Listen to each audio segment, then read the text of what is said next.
Happening right now, a hearing is underway at the Davidson County Courthouse to see if the man accused of fatally shooting a Belmont student is competent to stand trial. Jaxie Pigeon has been listening to Shaquille Taylor's hearing. So Jaxie, what is the latest? Well, Peyton, so far the defense just called on Angela Dominic, who has custody of Shaquille Taylor's 4-year-old daughter. For context, this is a competency hearing for Taylor, who is accused of killing Jillian Ludwig. She was hit by a stray bullet while walking in Edge Hill Park in 2023.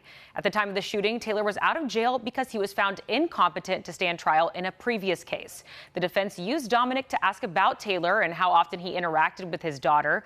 The reason Dominic has custody is because the mother of his daughter tested positive for cocaine when she gave birth, so the courts charged her with severe neglect, and that's when Shaquille's mother asked Dominic to step in.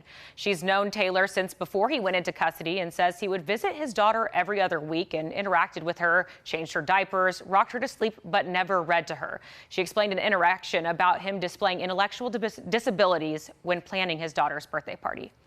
You know, I told him, I said, we're going to do it on her birthday. And he said, okay.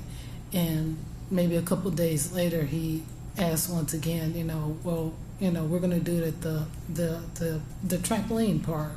And I said, well, Shaq, I said, we're going to, do it at my house, remember?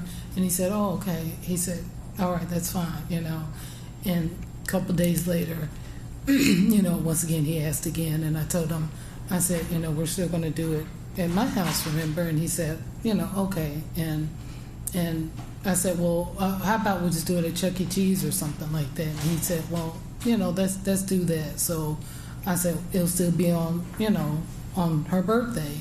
And, once again, he didn't remember that and didn't show up. Now we're going to continue to follow this hearing throughout the morning, and we'll continue to keep you updated as we learn more. Peyton.